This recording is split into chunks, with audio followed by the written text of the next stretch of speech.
어릴 때 식습관이 별거 아닌 것 같지만 이후에 아이를 키우거나 건강을 관리하는 데 있어서 잘 해주시면 정말 편안하게 되는 습관이거든요.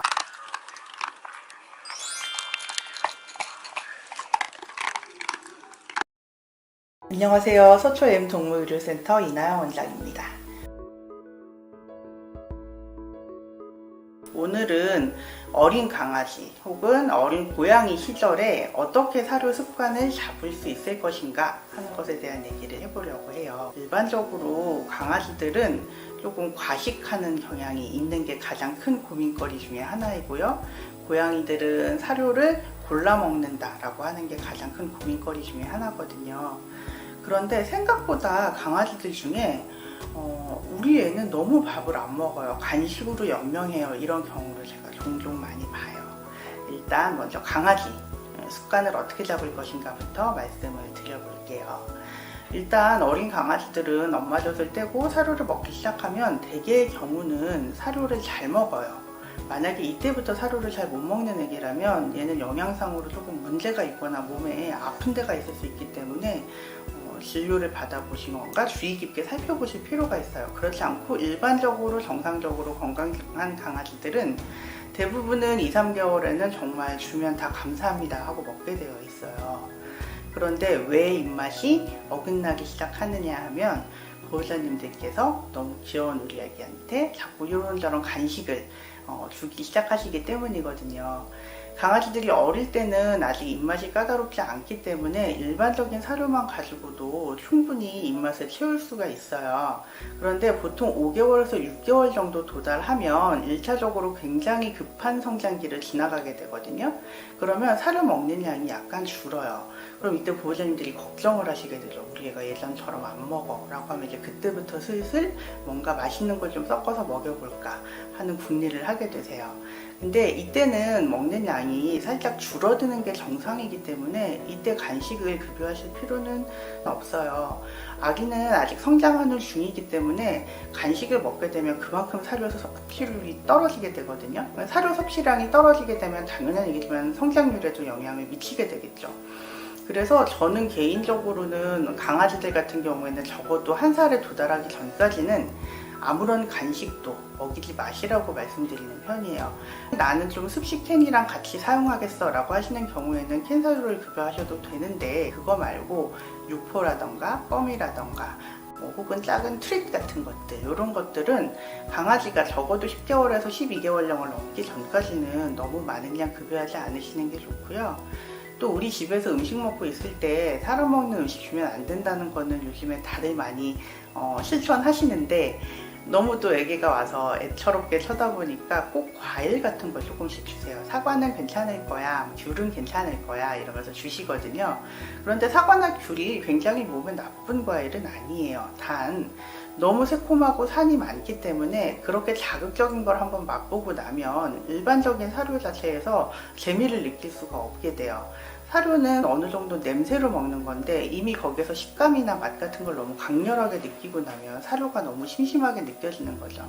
그렇게 되면서 슬슬 입맛을 잃고 그럼 또 안 먹으니까 보호자님은 안타까워서 또 간식 위주로 입에 좀 더 자극적인 거 위주로 주시게 되거든요. 근데 이렇게 되면 아이가 성장기에 충분히 영양이 섭취가 안 되면서 몸이 약하게 자라는 경우가 있어요. 그래서 강아지들은 꼭 10개월령에 적어도 도달할 때까지는 간식 없이 사료로만 진행해 주시는 게 좋고요. 만약에 아이한테 어떤 습관을 연습시키기 위해서 작은 이제 보상이 필요하실 때가 있잖아요. 그럴 때도 강아지들은 사료 작은 알갱이 하나 정도면 충분해요. 돌고래라던가 이런 애들도 손으로 정말 요만한 정어리 하나 주거든요. 그래서 강아지들도 충분히 사료 한 알 혹은 2알로도 충분히 보상이 된다는 거 꼭 기억해 주시고 좀 더 맛있는 간식은 아이가 1살 넘어가서 경험이 많아진 다음에 시작하셔도 되고요. 가급적이면 강한 맛이 나는 간식일수록 뒤로 미뤄 두시는 게 아이 훈련에도 더 좋고 건강에도 더 좋아요. 그럼 고양이는 어떻게 하면 좋을까? 고양이는 개와는 반대로 6개월령 이전에 먹어본 적이 있는 것만 이후에 먹어요. 그러니까 우리 애 혹시 살찔까봐 캔은 한 번도 안 먹였어요. 라고 하고 아이를 키우시면 아이가 나중에 캔을 줘도 우리 애는 캔을 안 먹어요. 다른 애들은 다 추루를 먹는데 우리 애는 추루에 관심이 없어요. 라고 하는 얘기가 되거든요. 건사료만 먹는다고 해서 나쁠 건 없는데 그렇게 되면 입맛이 너무 한쪽으로만 편향되는 결과를 가져와요. 그래서 이 사료밖에는 안 먹는데 가끔 그 사료가 우리나라에 더 이상 수입이 안 되는 경우도 생기거든요. 나중에 아기가 아파서 처방 사료를 먹어야 되는데 전혀 캔을 먹지 않아서 처방 사료를 못 먹인다던가 약을 먹이기 너무 힘들다던가 하는 경우가 생기게 되세요. 그래서 고양이는 어릴 때 조금 다양한 음식을 경험해보고 하는 거를 추천드리고요. 강아지는 가급적 나이가 들 때까지 다양하지 않게 사료만 가지고 끌고 나가시면 가장 좋아요.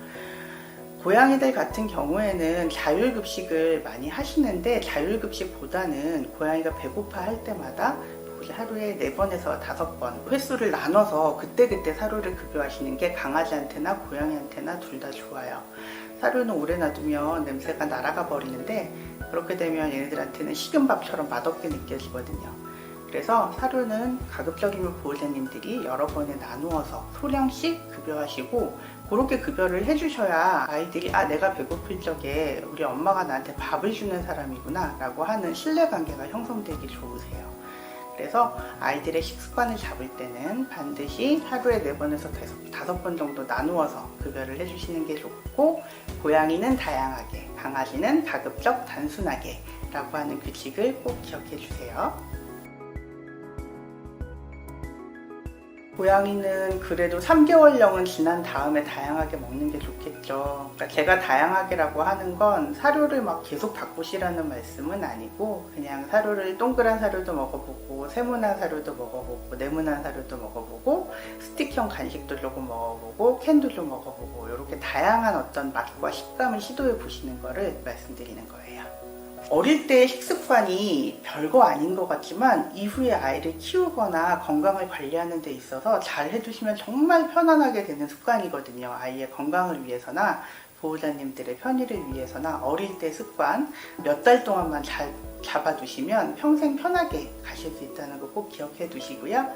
네, 다음 시간에 또 재밌는 얘기로 다시 돌아올게요.